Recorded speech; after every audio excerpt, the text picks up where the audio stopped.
Então quer dizer o quê? Que a palavra de Deus é a âncora, né? É que dá firmeza, é que dá estabilidade, é que dá segurança ao cristão em todo o tempo. O Espírito Santo é aquele que está no controle, é aquele que está no leme, é aquele que guia a embarcação, aquele que guia, justamente encaminha na verdade os filhos de Deus. Então por isso que a importância do culto está baseada nessa verdade, nessa realidade. Fora disso é um perigo da nossa vida se não estiver firmado tanto no Espírito como na profecia, que é a palavra de Deus.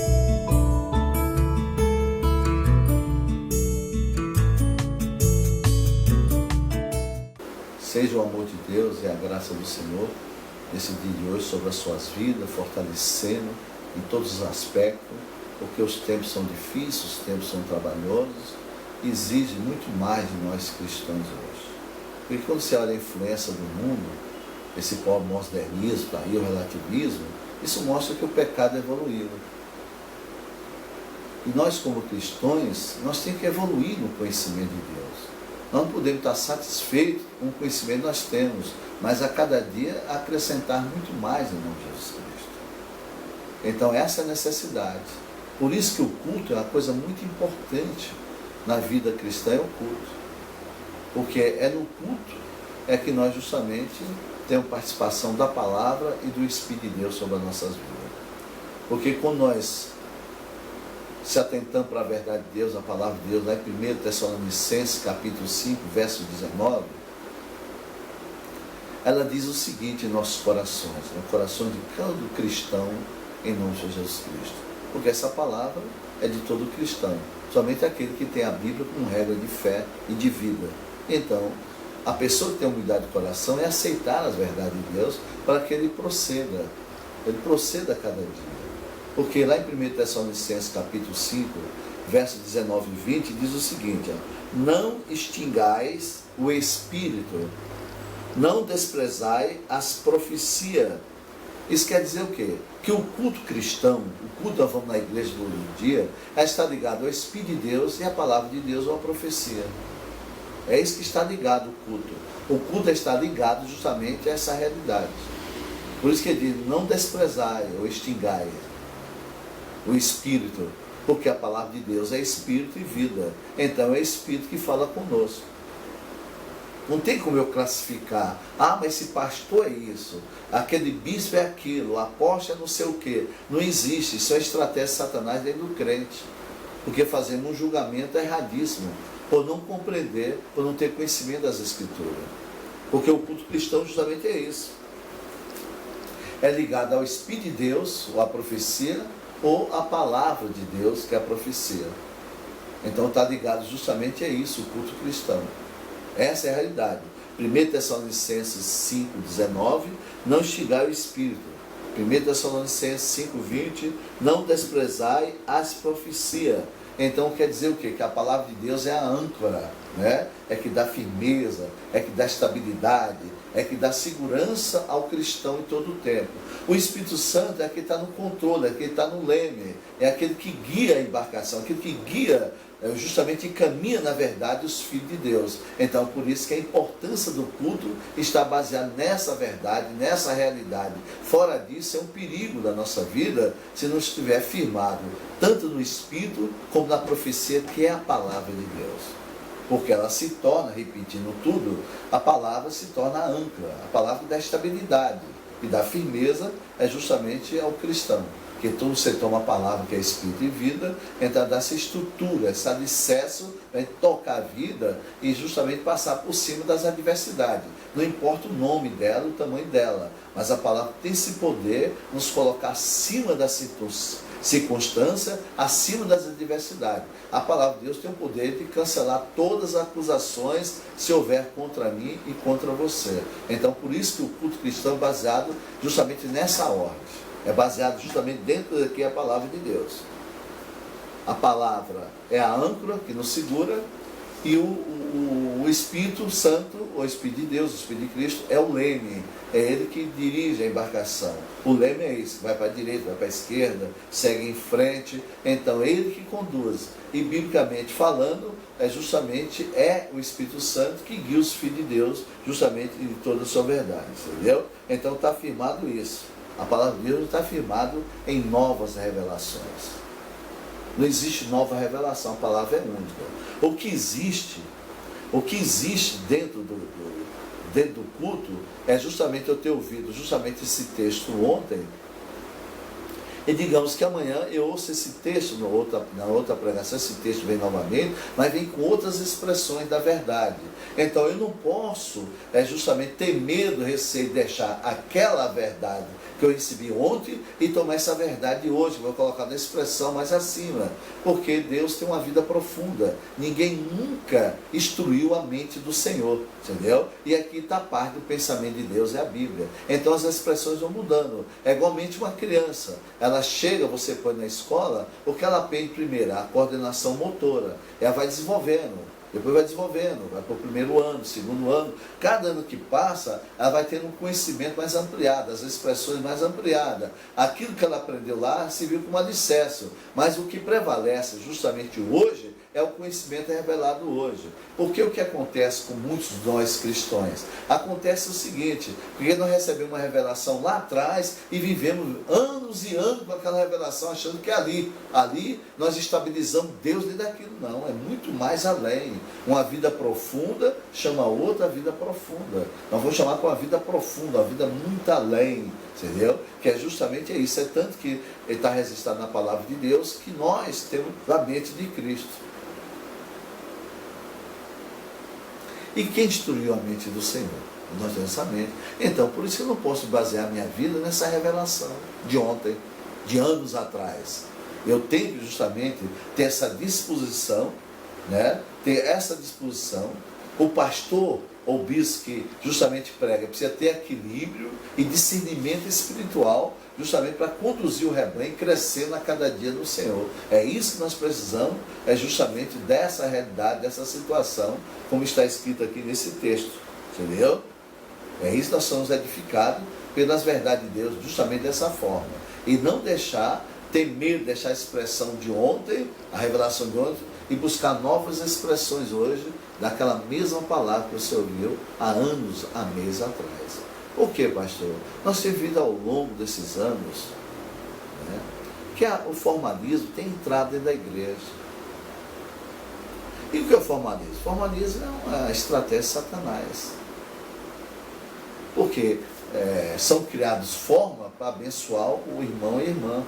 São criadas formas para abençoar justamente o irmão e a irmã. Então isso é formalismo, informalidade, uma forma, quer dizer, a Bíblia já não é mais suficiente de maneira nenhuma. Então quando nós fazemos isso, aquele objeto que é dado a mim e a você quando você está naquele culto, você está deixando ser seduzido, enganado, o que acontece com você? Você está adorando um ídolo. Porque aquilo que eles apresentam, que foi ungido, consagrado a Deus, aquilo é um ídolo. É o ídolo que está ungindo e consagrando. Deus não consagra aquilo de maneira nenhuma. Deus não consagra aquilo. Porque não existe uma compatibilidade entre Deus e o diabo de maneira nenhuma. Existe uma incompatibilidade entre Cristo e Satanás. Existe isso. Não existe, sabe? Por isso que há muito engano hoje, muita mentira. Por isso que Satanás hoje está na igreja e muitos irmãos não estão entendendo, não estão compreendendo de maneira nenhuma. Porque ele acha que está sendo abençoado. Ele acha que conseguiu aquela bênção.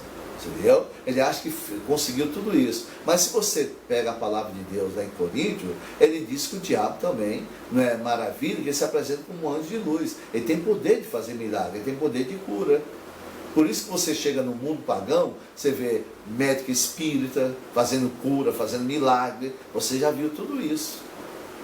Tem pessoa que chega com dor, justamente no mundo pagão, dentro dos centros, justamente onde presta o serviço às entidades mentirosas e enganosas, que não existe esse demônio, pombagira, preto velho, é tudo engano, é mentira de Satanás. E você vê que as pessoas dizem que conseguiu isso, foi abençoado, que deu livramento, que tem a proteção disso, a proteção daquilo. Então você vê que é um engano. A igreja vem de uma maneira mais clássica. Que você tem Bíblia, você tem um altar. Eu me lembro quando eu frequentava o mundo pagão, todo altar dos demônios tinha a Bíblia de Deus, tinha a palavra de Deus. Tinha a Bíblia, estava lá, a Bíblia estava lá. Todos que eu fui no passado, todos tinham a Bíblia no altar. Todos tinham. e todos diziam que fazia o bem às pessoas. Isso que eu fui enganado, fazer o bem, procurar o bem. Então eu tive frequentando anos e anos da minha vida, juntamente com minha família, esposa e filha. Foi uma época cruel, porque não tinha, totalmente ignorante, eu pertencia às trevas, então tinha isso. Então hoje vem da maneira clássica. Como clássica? Você vê homens bem bonitos, bem polidos, bem maquiados, apresenta diante da mídia, falando, dando uma linguagem coloquial que envolve, que seduz, que persuade. Você vê tudo isso e você vê atrás disso os testemunhos tremendo, poderosíssimo. Você entendeu? Pessoa na pandemia ganhando dinheiro, milhões, e eles ainda perguntam: quanto é seu patrimônio hoje? Que você chegou aqui passando fome? É 20 milhões, eu não sei quantos bilhões. Então você vê tudo isso. O diabo está abençoando? Não. Ele sai do caminho dessa pessoa e justamente trabalha no seu interior, no coração. O cara vira um ganancioso, um avarento, ele faz qualquer coisa para dizer que aquilo é uma bênção. Infelizmente é isso. Por que o senhor fala isso, pastor? Porque eu estive nesse lugar uma década e conheço tudo. Eu não estou inventando, não estou criticando, nós estamos trazendo uma verdade do culto e nós estamos falando justamente da realidade hoje, justamente não só do formalismo, como do fanatismo. As pessoas chegam lá e ficam fanáticos. É fanático, defende, luta, faz aquela confusão toda. É isso que nós vemos, justamente é isso. Então, aí está a presença do diabo. Para quem quiser entender, compreender e buscar justamente essa expressão no Senhor. Está aí justamente dentro disso. Não tem outra forma, outra maneira dessa revelação aqui agora nesse vídeo, para você não se aceitar disso. Eu não estou criticando eles, eu estou mostrando a obra de Satanás, a obra do diabo. Entendeu? E quando nós pegamos a Bíblia, já falei muitos vídeos anteriores, que estavam justamente lá em Mateus, quando os fariseus, que eram crentes, os escribas intrépidos dele, eles saíram para fazer um prosélyto, né, para pregar uma religião, que aí significa, eles faziam demônio 2 vezes mais do que eles. Então aqueles que estão ali ouvindo, entendeu? Eles se tornam 2 vezes pior do que eles, demônio pior do que eles. Quem pensa que demônio é esse bichinho que está essas estátuas, estatuetas dentro dessas casas religiosas? O demônio, amado, é a obra de Satanás. É o engano, é a mentira, é a prostituição, é estar dentro do homem. Por isso que é fácil seduzir o homem ao mal. Por isso que você vai lá em Marcos 7,20, você vê o que contamina o homem. Todo o rio de Satanás está lá. Por quê, pastor? Porque Deus perdoa nossos pecados, o que nós cometemos. Mas a natureza pecadora que produz o pecado, ela continua no homem. Não foi Deus que criou isso no homem. Foi o homem que adquiriu isso por sua livre e espontânea vontade, onde muitos chamam o livre-arbítrio lá nos jardins. Foi isso, então essa natureza tomou conta do homem. Por isso que a vida carnal, que é contrária do espírito, ela não tem proveito nenhum na vida do homem. Por isso que as pessoas são seduzidas, que é fácil ver com os olhos. É fácil você estar vendo a pessoa fazendo aquilo. É fácil você olhar para ele e dizer que está sendo bilionário. Mas você já acompanhou uma pessoa dessa? Você já viu uma pessoa dar seu testemunho? Você já viu o testemunho? Você é vizinho dessa pessoa, está acompanhando isso direitinho? Porque o testemunho tem que ser averiguado a cada dia. Porque se o diabo tem condições justamente de provocar justamente essa mentira, esse engano, então a gente tem que averiguar, não é só abrir a boca, escancarado, cheio de dente e acreditar na morte. Pelo amor de Deus. Nosso objetivo continua esse encorajamento, essa firmeza, que fora da palavra não existe nada, só engano e mentira. Deus não precisa que alguém justamente complete a sua obra, acrescente alguma coisa. O formalismo acrescenta alguma coisa na palavra, porque eles acham que a palavra por si só não funciona de maneira nenhuma. Então ficamos atentos, ficamos espertos a cada dia, porque os dias são trabalhosos. O diabo está aí na igreja. É lamentável, mas está na igreja. Então, cuide de ti, como diz a Bíblia. Cuide da doutrina, persevere nisso, para salvar tanto a ti como os seus ouvintes. Esse é meu desejo, meu abraço fraternal, de um irmão não fingir de maneira nenhuma, e nós estamos atentos o tempo todo, baseado no Senhor, em nome de Jesus Cristo. Fique nessa fé, Deus é conosco.